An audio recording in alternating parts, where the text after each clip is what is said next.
What's up, football fans? What's up, all sports fans? This your boy JB, host of the Behind the Bench Podcast Network and channel, giving a shout out to the rest of the crew: Shay, Kelvin, Jermaine, KB Film Room, and Big Dog Talk Sports. That's right, that's right. Everyone who's tuning in today, thank you for supporting Behind the Bench. Subscribe to the channel, help make this show the best that it can be. Wow, we in the month of September. And you know what else? Football. NFL football is about to kick off. College football has already started, but NFL kicks off this weekend. And I can't wait, man. Nothing like the gridiron, man. And what I love about the NFL, as your boy said back in the day, Jerry Glanville, I'm telling you, Jerry Glanville, this is when he was coaching the Atlanta Falcons. And he had them change into all black uniforms. He used to wear that cowboy hat, looking like Elvis out there on the sideline, walking back and forth on the sideline. And one of the realest things one of the funniest acronyms that he has ever been devised is when he said NFL. When he talked to the referee during the game, he said NFL, which stands for not for long. When you make those calls, I'll be selling groceries. Not for long. I'm telling you, man, the NFL, especially during like the late 80s, early 90s, man, you had some of the greatest footage, man. That's where, quiet as it's kept, that's where HBO NFL Hard Knocks derived from. NFL films back in the day with Steve Sable. And, this is where we saw some of the greatest coaching rants of all time. The godfather of rants, Jim Moore, Dennis Green, Mike Ditka, Herm Edwards. Hello, you played to win the game. You know what I'm saying? Mike Singletary, I want winners. You know what I'm saying? Man, I'm telling you, man, sports was just you got your money's worth, man. You got everything, man. You got the full experience, the competition, the glory, the joy, the pain, the essence of what each sport was supposed to be about, man. You got it all, man. It wasn't no narratives. I promise you, it wasn't no narratives back then. But it's something I want to talk about, man. And, this is a fortunate circumstance that has transpired over time. This photo highlights and shows two of the greatest football players in NFL history at their position, linebacker and tight end, middle linebacker and tight end. And they became teammates during the 2000 season for the Baltimore Ravens. I'm talking about Ray Lewis and Shannon Sharpe, better known as Ray Ray and Shay Shay. And they were the best of friends, man. And, Ray Lewis often, gives testimony as to how, Shannon Sharpe helped him, man, steer his life and career back from what transpired, during the Super Bowl between the Tennessee Titans and the St. Louis Rams, Super Bowl 34 down in Atlanta, the ATL. And I'm not going to, rehash what took place down there, but Ray Lewis gives full credit to Shannon Sharpe helping him turn his life around, man, for the better, and actually Ray Lewis took his game to another level. Matter of fact, he was Defensive Player of the Year of 2000, Ray Lewis, and then he went on to help lead the Baltimore Ravens to 2 Super Bowl championships during his career, And then you have on the other side, Shannon Sharpe, 3-time Super Bowl winner, won 2 Super Bowls with John Elway, quarterback John Elway with the Denver Broncos. They went back-to-back, matter of fact. And then he joins the Ravens in 2000 and wins a championship. So 3 championships, and I believe Shannon Sharpe retired as all-time leader in touchdown receptions and reception yards at his position of tight end. And one of his idols or mentors, people he looked up to, was Ozzie Newsome, the great Ozzie Newsome, tight end for the Cleveland Browns. And then Ray Lewis, he always gives credit to the great linebackers of the past. Mike Singletary, who was his position coach in Baltimore for a number of years, man. And that's what I love about the NFL, man. Players of any current generation, they always give credit to those who came before them, their predecessors, man. The luminaries of the sport, from Mike Singletary to Lawrence Taylor, Jack Lambert, Dick Butkus, you know what I'm saying? All the great Willie Lanier of the Kansas City Chiefs, and then Ozzie Newsome, Mike Ditka, so many great tight ends of the past. And these two men became best friends over time, man. And then they had a falling out.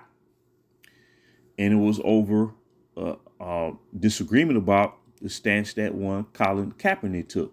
Oh, also I wanted to say, when I mentioned NFL Hard Knocks on HBO, to me, the best Hard Knocks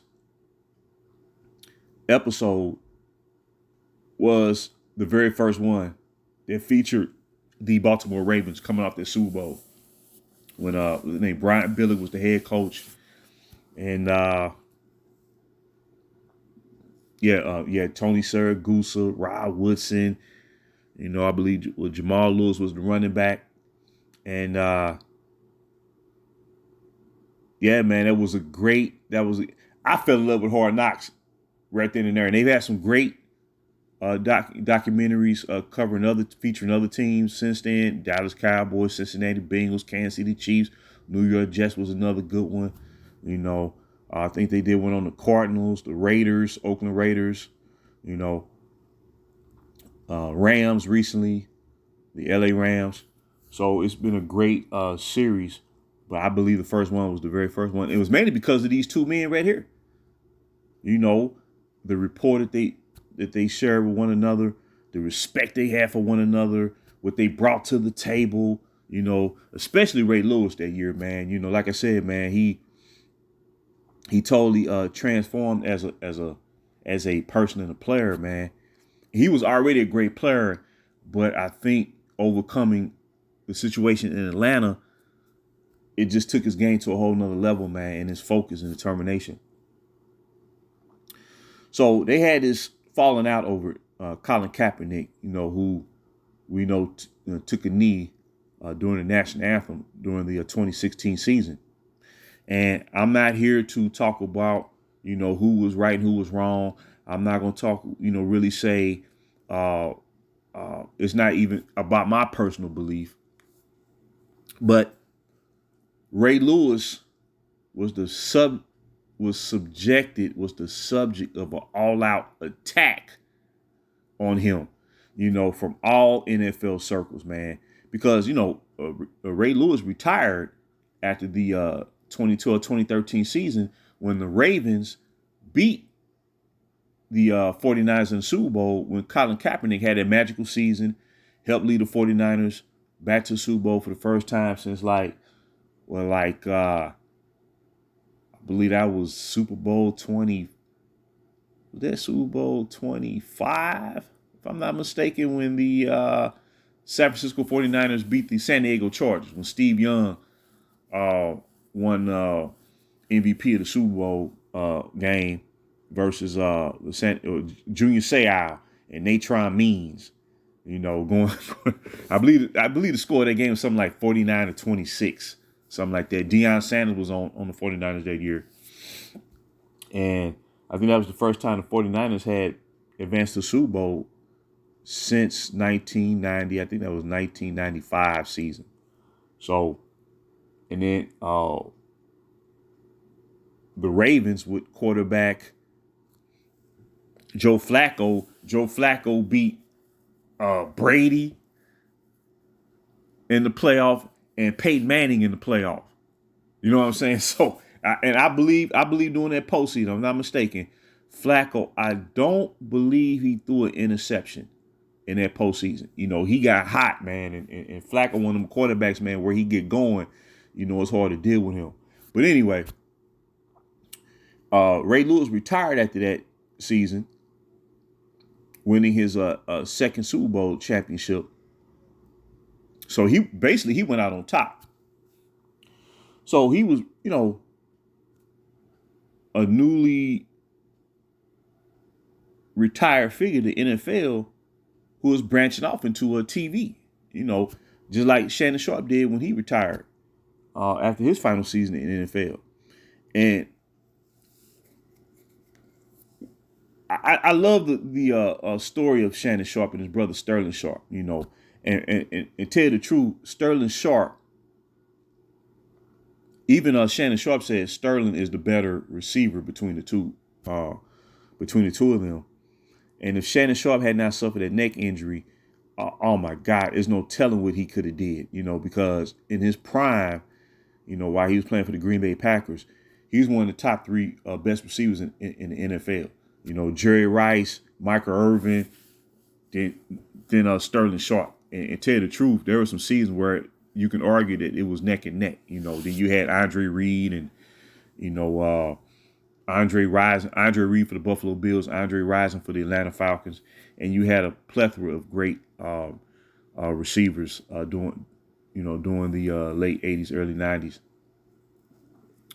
But you know, the story of how Shannon and Sterling, you know, was able to overcome, you know, poverty in a sense. You know, they grew up poor, man, and you know they overcame the obstacles, man. And I was always intrigued by that, you know. And Shannon Sharpe, man, he had a great personality, man, gift for gab, man, very personable, can be funny at times, man. And he, you know, he's a champion 3 times over, you know. So when he started to branch off into broadcasting, you know, NFL games, you know, he used to be on CBS NFL Sunday, man. I tune in. I mean, I would, I couldn't wait, man. I was like, man, Shannon Sharpe on TV, man. He finna, hey, NFL Sunday finna come on, you know. And I watch all the NFL pregame shows. I would just turn to one channel, turn the next channel, just get my full NFL on. You know what I'm saying? And here come Ray Lewis, man. He was one of the best players to mic up during the game, man. And when Ray Lewis really got it going, man, you didn't want to run. If you was a running back, you did not want to run up the middle, man, because he was gonna meet you, and he was gonna tackle you, make you know about it. You know, as he used to say, get off the field. You know what I'm saying? So you had 2 great figures, man, that represented the NFL at the highest level. And then they had this falling out, man, and it was really sad to see. But what was even more sad was to see how Ray Lewis was attacked, because I never could understand it. Because if you go back, if anyone pulls up their interview, now I think a lot of the criticism came because they felt that he used his religion, or his faith, I should say, in a way it was perceived that he was criticizing Colin Kaepernick, right? But if you go back to Undisputed, when Undisputed was really getting going, because I think they had just started that, they had just debuted that year of 2016, if I'm not mistaken, 2015 to 2016. Ray Lewis and Shannon Sharpe had this back and forth about the issue. And later on, the NFL has scheduled a game overseas, and I think in London, in the UK, and there was a contest, going on, and then Ray Lewis reacted in a way where it was it was perceived that he capitulated to the people who was being critical of what Kaepernick did, right? But he always reiterated the notion around the time where he appeared on that particular episode of Undisputed, where it was being reported that the Baltimore Ravens was potentially looking to bring Adam onto the team because they needed a quarterback at that time, because I believe Joe Flacco, the starting quarterback, had got hurt. And Ray Lewis say, is this solely about football? Is he really dialed in to playing football? And when he said that when he reacted that way, that stood out and resonated to me more than anything that was being said about the issue at that time, when the reports surfaced that Baltimore was considering bringing Kaepernick onto the team. And there was a lot of pressure to make that happen. And then the whole situation involving Kaepernick became political, as well as, how can I say this? It was a lightning rod. And whether you was for or against it was going to determine how people reacted to your response, to where either you could be seen as a heroic figure or be casted or painted as an outcast. So I'm looking at this hit piece they put on Ray Lewis, and it got so bad to where people were suggesting that the Ravens take down the statue that they had created for Ray Lewis in respect to what he did for the team and the franchise and NFL as a whole. I was like, whoa, wait a minute. And it gets to the central theme of what I believe Ray Lewis was speaking on. Now, before I do this, let's go back to when Kaepernick took that knee. Now, he took the knee in response to police brutality against black youth, particularly against young black men. Now, historically, we all know there's been a problem throughout this nation's history, particularly since the 20th century up until the current day. That's not a dispute. That's been going on for ages. But this was the kicker. Kaepernick took the knee in 2016, right? Well, we had witnessed events of the recent past of young black men getting gunned down by police authorities, right? We saw Trayvon Martin, Tamir Rice, Freddie Gray, and Eric Gardner. Well, those incidents took place 2-3 years prior to him taking the knee. So what I'm trying to identify is Ray Lewis saw a character flaw, but because of the pressure to support Kaepernick, he had to talk. He had to say it in a way where you had to read between the lines of what he was trying to say. Because he said he wasn't against Kaepernick speaking out on the issue, he was against the action that triggered the discourse when it had been going on years before, or during the time Kaepernick had been in the NFL. Here goes another kicker. Now, this is the impression that I got from it all. Kaepernick took the knee during the time that he was demoted as the starting quarterback. Because I believe, was it Blaine Gabbert who was given the starting quarterback position? I believe that's who it was. And then Kaepernick was demoted to be the backup. Now, if I'm wrong on who took the starting position from him, who was given the starting quarterback position, whoever's listening, let me know. Because I know it's been about coming up on 10 years. But I believe that's who it was. Now, when Kaepernick was receiving all this popularity or whatnot, when he led the 49ers to the Super Bowl, when he was inserted to the starting quarterback position, right? Then he got the contract extension, right? Which I'm not even saying he didn't deserve it. But during the time he was a starting quarterback and got the extension, well, Trayvon Martin happened, Tamir Rice happened, Freddie Gray happened, Eric Gardner happened.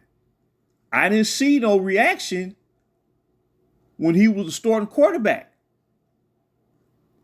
But as soon as he was demoted to backup, it appeared, even though when he was quote unquote taking a knee for was in response to something that was actually happening, there was a problem that was systematic within society, but it appeared that he was bringing attention to himself because he was no longer the subject of fascination the way he was when he was a starting quarterback.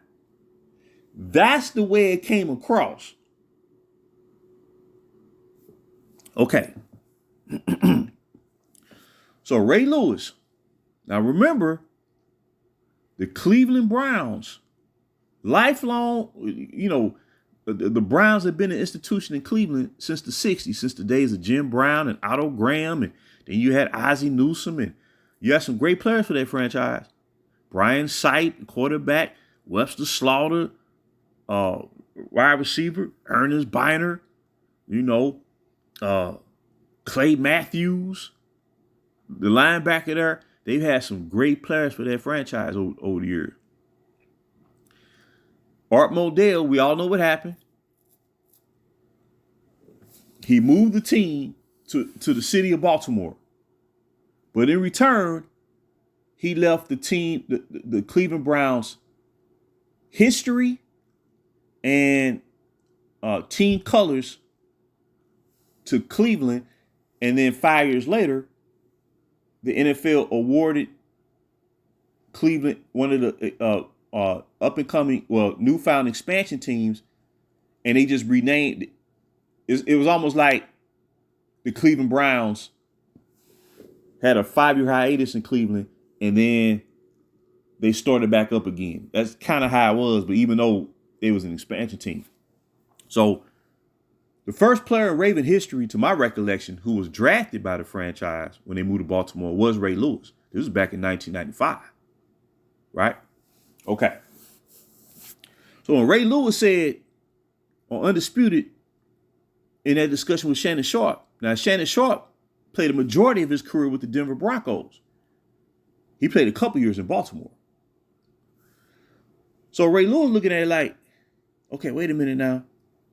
We basically start off as a brand new franchise. I was the first player drafted. So I'm like, in a sense, man, he's the leader among all leaders of that franchise. He got more rank and recognition and stature than any head coach, almost more so than the owner himself. Okay. So when he say, is Kaepernick dialed in? Is he truly focused on football? Because if he's not, then what are we doing? What are we talking about? And okay, we know we reports surfaced that the league conspired against Kaepernick to make sure he would never have opportunity to play in the NFL again. But we got to remember too that during that period of time, Kaepernick was being critical of the NFL, saying, well, it's equivalent to slavery and servitude and all that. But then years later, he's been making attempts, or let me put it this way, he has made statements through his people that he wants to return back to the NFL because he missed out on the glamour. He missed out on the money. You see what I'm saying? So what I'm saying is, man, this is like a two-edged sword. It's a landmine. You have to really navigate the situation. Because what happens is, when Ray Lewis said, is he really doubting on football? Well, at that point, at that particular juncture of time, you had a lot of people that was backing Kaepernick because of what he supposedly was speaking out for. But if you go back and look at it, Kaepernick has never really, and this is not a knock on any individual. It's just the situation, how everything evolved. Kaepernick never really did a sit-down interview to explain why he did what he did, or his views on things. Now, I'm not even saying that he didn't support causes, behind the scenes. I'm not saying that. But in terms of giving an in-depth interview, he never did that. So he left everything hanging in the air as to, does he want to play football again, or is he just doing this for publicity's sake? And this was Ray Lewis' concern, because Ray Lewis like, wait a minute, man, I was here from day one with Baltimore. I helped this franchise become what we know of it today. They're currently is represented by the Lamar Jacksons of the world, who has been an outstanding player in his own right. And another thing, Ray Lewis and his leadership and his influence on the team, the type of football players that they bring to the franchise, man, they're real low key and they just go about their work, man. From Ed Reed to Terrell Suggs, Joe Flacco, Tony Siragusa, Rod Woodson, Ed McAllister, the great defense they had back then, you know what I'm saying? And then Jonathan Ogden, the Hall of Fame offensive tackle for the Ravens. They just went out there and played. And he like, wait a minute, if we're going to bring this guy to the team, man, he got to represent the franchise like we represent it. That's how much that team organization meant to Ray Lewis. So basically what he's saying is, man, we not finna bring nobody up in here, man, that's going to make a mockery of this franchise and turn this all into a circus. And that's why he said, is he truly dialed in? Because he saw a character flaw.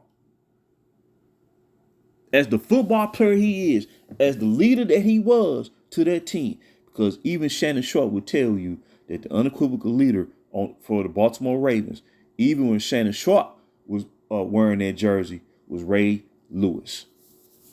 So I believe that politics superseded the actual value of playing on that team or playing in the league as a whole, to where it appeared that Kaepernick, I don't necessarily want to say was used to usher an agenda per se. And what I mean by agenda, I'm not even referring to the police brutality. I believe in a lot of ways, and this is just my theory, that the push to get Kaepernick on a football team, and I'm not even saying that he didn't deserve to be on there or not. That's not my point. I'm saying I think a lot of it stemmed from the upcoming election that was soon to take place in 2016 between the newfound Republican candidate, who we all know who that is, and the Democrat that would run against that Republican candidate. I believe it ventured into that realm and it took a life on its own, and then heads started dropping. To where if you didn't think logically, because it was a lot of black football players that supported the notion that the issue of police brutality needs to be addressed outside of the realm of the National Football League. And those black players took a hit.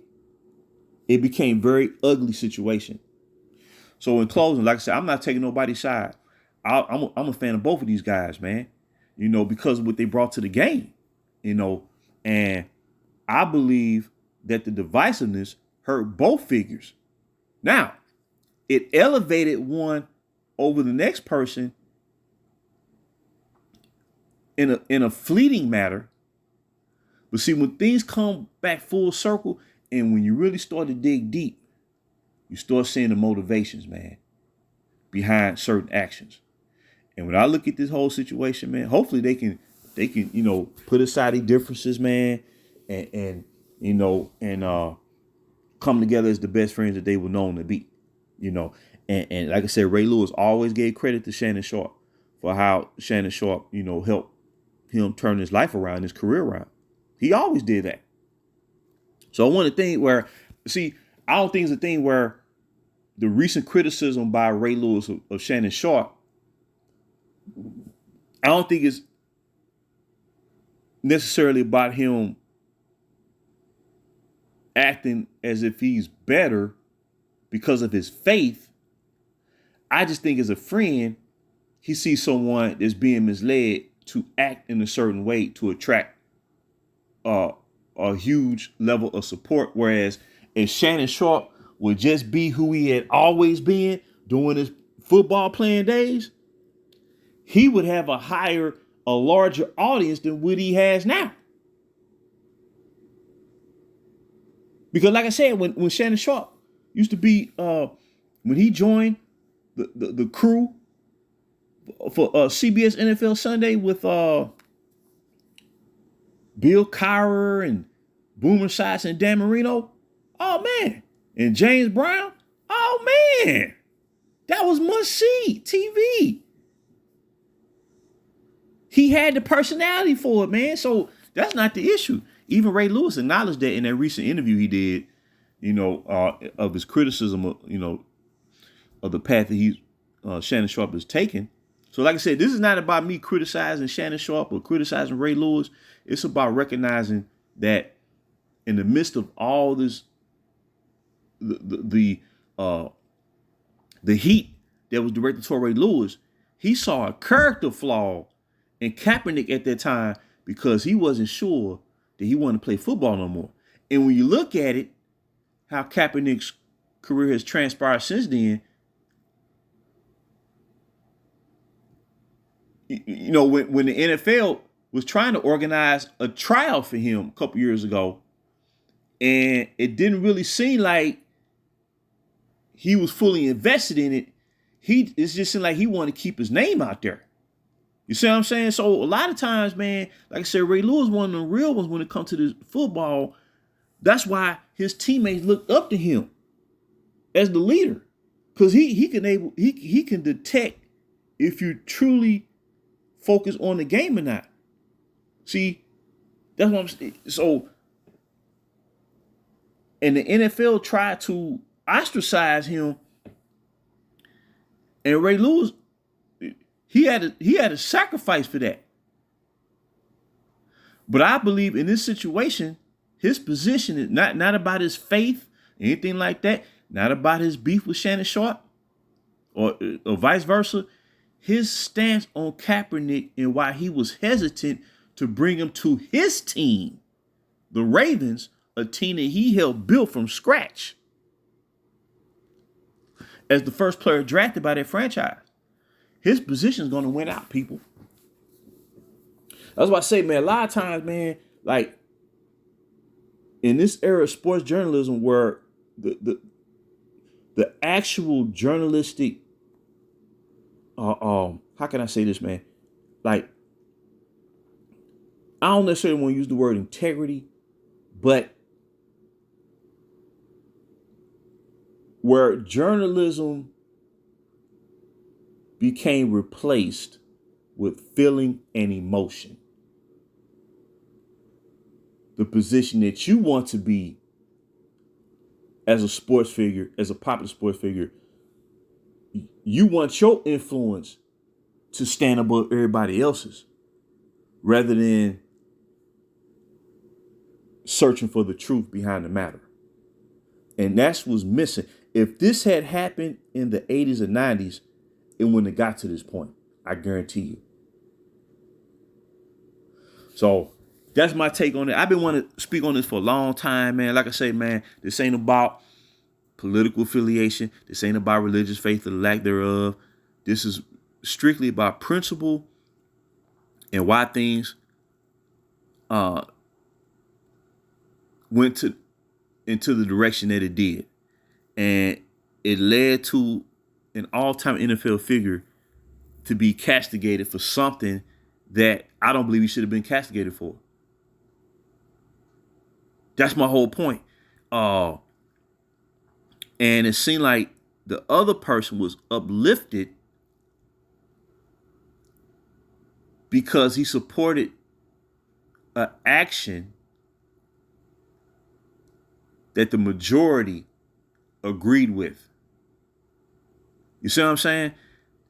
But in the end, with the recent actions of Kaepernick that we saw 5-6 years down the road, a lot of people who supported Kaepernick with that fervor, they started to take a step back and say, wait a minute, what's going on here? So sometimes what I'm saying is,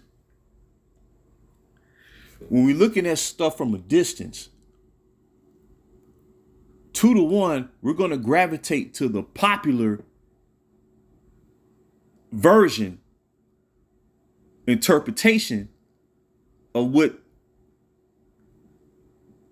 major figures want us to believe and to embrace.